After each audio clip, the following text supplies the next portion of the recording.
What's up, guys? Today we're going to be doing a little discussion video talking about which Samsung smartphone is going to be best for you in 2022. I get a lot of comments, a lot of people kind of confused on which device they should get. What are the pros and cons of going with an older Samsung flagship versus a mid-range Samsung flagship versus a S21 Ultra, a current flagship.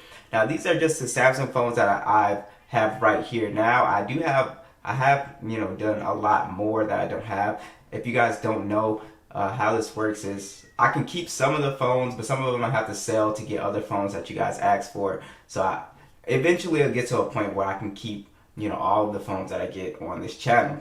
But let's go ahead and dive into it here, and let's go ahead and get started. So I have the older flagships up top, and then I have the mid-rangers and the flagships down below here. So let's go ahead and talk about the pros and cons. Which one do you need based on what kind of user you are? All right, so let's go ahead and talk about the older flagship phones here and what you need to know about these phones.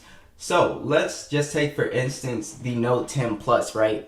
This phone is a very awesome phone. I've absolutely been loving my experience with this phone so far. So the good thing about this phone is that beautiful premium design, right? It has all the flagship bells and whistles. If you guys haven't seen the videos I've done on them, be sure to check them out. This phone has all the bells and whistles really that you could want. Now, you have the Snapdragon 855 chip on here. So a lot of people don't think when the phone is older, it's just not going to perform well. Well, if you guys have checked out the gaming tests, and if you just look at the benchmarks, these older flagship phones, right, will outperform. Well, let's not even use that one. Let's just use the A52, right? The A52 5G is a $400, to $350 mid-ranger, right? So here's one of the pros of the older flagship phones. Look, it beats the mid-range chip and the single core multi-core score. So it's overall a more powerful device here. The chips in these older flagship phones are more powerful. Now, I'm not sure, but let me go ahead and check it on the Snapdragon 845 phones. This might actually beat it in benchmarks too. So in S9 Plus here, let's see what those benchmarks are. Okay, so if this one loses in the single core, but it actually wins, actually beats the A52 5G in the multi-core score. So as you guys can see, the one benefit to owning an older flagship phone is that you simply get very powerful phone. So this phone is going to do better than the A32 5G, the A52 5G in terms of gaming performance. If you guys haven't seen the Note 10 Plus gaming test, it pretty much plays everything at high settings, right? It's a very, very impressive gaming device. And that goes for all of the Snapdragon 855 phones, which would be the Note 10 series and the S10 series. These all have Snapdragon 855. So if you guys check out that gaming test, they do an excellent job with gaming. So one of the benefits of going with an older flagship phone is that you get great performance. It's going to outperform any mid-range or budget phone, and the price is going to be pretty much the same here. So like we saw, the Note 10 Plus costs just as much as an A52 5G. So that's one of the benefits of going with the older flagship phone. Not only that, but if we just compare these phones hardware wise, way better design on the Note 10 Plus, way better materials, full glass and metal. The A52 5G is a plastic device, so it doesn't feel as premium. Not only that, but even if we go to the software, you can see that we have Samsung desktop support, no desktop support. So you get a lot of the bells and whistles, reverse wireless charging on this device as well too. If I wanted to charge some earbuds with my Note 10 Plus, I could do that.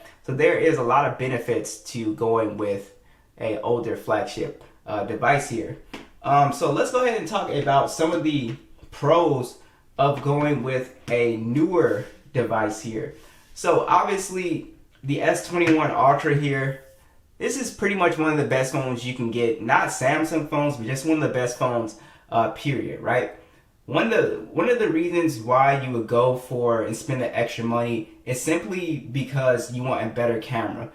These phones do this phone does such a great job with the cameras. Not only that, but it does so much. It has 100 times zoom on here. It has much better night mode than the older flagship phones. I mean, the cameras on the S21 Ultra, they really are just insane. It takes excellent pictures. So if you're somebody that takes like a ton of pictures and stuff like that, you might want to spend that extra money. But I recommend it for people who really take like a lot of pictures. You know you're going to use the 100 times zooms, the 10x, 30 times zoom. You know you're going to use all this stuff. If you're not going to use all that stuff, you really don't need to spend the money on this phone because the processing power is pretty much still the same for normal people. So a Note 10 Plus is still going to be essentially, you know, just as fast here. So just watch this. If we go ahead and launch Subway Surf here, you guys can see in real time that you're not going to see like, hold on. I think this one's already open. You're not going to see like that massive difference here. So just watch this. A lot of people don't actually realize, and I know this is just app opening. This is just to give you a good example. So you guys see how fast the Note 10 Plus is compared to the S21 Ultra. It's literally just as fast, and it's a much older phone. I actually kind of beat it there. So yeah, so you know that's one of the things about it. So if you want to spend the premium money, just know that if you don't take pictures, you can easily go with a mid-ranger or an older flagship phone. But if you're somebody that, you know, you want all the bells and whistles, obviously you're going to spend that money. But this phone is still very expensive. It costs around $900 for a new one, and then it's still around $700 for an older refurbished one as well. Now, I do want to talk about software updates because this is very important. So, again, using the Note 9, I mean the S10, not the S10, the Note 10 Plus here. This phone just got the Android 12 update. I did a whole video about it. Running great. Now, here's the thing. Samsung or Android in general only does 3 years of major OS updates. That is very important, guys. Remember that. Your phone is supported for 3 major OS updates. So that means if it launched with like Android 10, you get up to Android 13, right? Alright, so this phone is on its last update. The Android 12 update was the last major OS update. After that, it gets into the security patch stages. Now, I got a question like, after, you know, the update, you know, is the phone going to stop working? No, that doesn't mean that it's not supported. So let's take, for instance, the Note 9 here. The Note 9 just got, I just got an update on mine's. It's running the, let's actually check. This phone is on Android 10, and I got another update. This is the January 1st security patch. So the Note 9 did not get any updates past Android 10, but it's still receiving security patches, and it'll receive them for about 3 years. So the phone is still perfectly safe and secure to use, and that's just something to note. So that's pretty much standard for all Android devices, but that doesn't mean that I can still play games, I can still download stuff on here for the next 3 years, and even after the security patches are done, the phone is still 100% usable. So just do, you know, note that there. Now, I want to talk about Samsung's sort of cheaper phones here and how cheap do you want to go. I usually avoid their like super cheap phones for $100 because every time I buy those phones and I use them for a long time, like a year passes, the phones start to get very slow. So this is why I usually stay in that $200 to almost $300 range. If you guys plan on using your phone for a long time, I highly recommend try to avoid the $100, $150 phones because they get very slow in about a year, 2 years. That's just been my experience with those phones. So I usually, if you stay in that $200 to $300 price range, the phone will last much longer. Like the A32 5G, very popular on prepaid networks here, and this phone does a fantastic job, has great cameras. I highly recommend the 4G version. The screen on the 5G version is a TFT. It's not an AMOLED, and it's nowhere near as good. It's just not good outdoors and good lighting. It's decent indoors, but The cameras on these phones are pretty decent as well for this price range. Battery life is very good on here too. And that's also another thing to talk about with these mid-range phones. They do an excellent job, and I do mean excellent job. Massive batteries in here, almost 5,000 milliamp batteries in these phones here, and they just do a crazy job with battery life. Much better than the older flagship phones, so that's one thing. If you're crazy about battery life, a newer phone just does a much better job here. Now, I also got a question about which phone do I think is like the best deal right now. So I would say the Galaxy S20 FE. I really think this phone is like literally the best that Samsung has to offer right now as far as a price to spec ratio, because it's fairly, it's not an old phone. It's running the Snapdragon 865 chip, right? It's pretty powerful with gaming. It has a great screen, the 120 hertz screen. Older flagship phones have the 60 hertz. If you guys have never tried the 120 hertz, it is like night and day. It does feel extremely fast, very smooth. Highly recommend just going to Best Buy and just test out a 120 hertz phone. You really like it. Yeah, but this is one of the best phones because the camera still gives really good flagship quality photos. And like I said, the updates for this phone since it launched with this Snapdragon 865, it'll get updates longer than these older flagship phones, of course. And yeah, I just really like this device. It's really a perfect package. Be sure to check out my my review on this phone. And also, one of the best things about this phone in particular is that it's super cheap, around 400 bucks. So again, I think this is one of Samsung's like best deals right now that they have as far as like a price to spec ratio perspective here. I also got asked another question, which is my favorite Samsung device currently right now, and it's probably the S10e. This is one of the best phones for anybody who wants to one-hand their phone, right?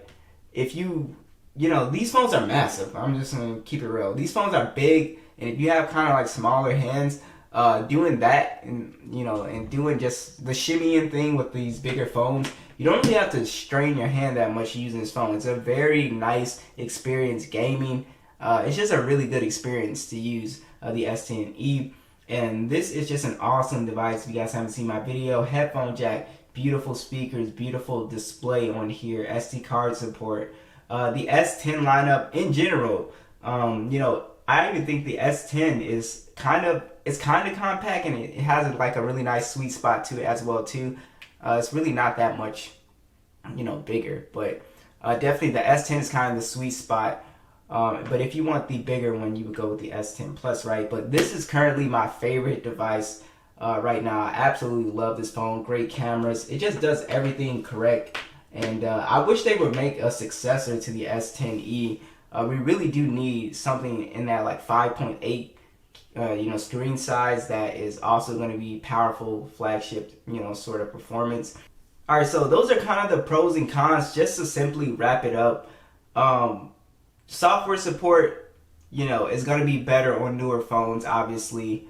If you're really stuck on I have to have the next version of Android. If you don't, I would 100% just buy an older Galaxy phone. There is no reason not to.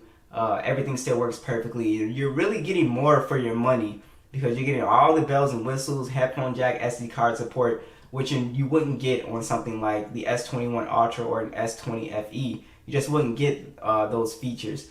And I would say that for the newer phones, I think cameras and battery life and the 120 hertz is like a big deal, to me. But yeah, so, you just sort of have to make those comparisons and see which one matters the most to you. Like I said, if it was me, if I had the money, like if I literally had to pick one phone, the sweet spot is really the S20 FE. But if you really need a headphone jack,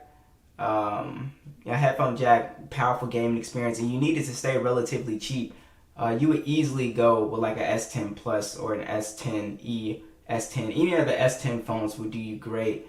The S9 Plus is a really great phone, but the problem with this phone now is that it's a little bit too close to like an S10 or S10e, and I would recommend those phones over the S9 Plus 100%. So you just kind of have to make that decision and try to figure out, what matters to you most. So what do you guys have? Do you guys have a older flagship phone, mid-ranger? Be sure to let me know, and I'll catch you guys in the next one.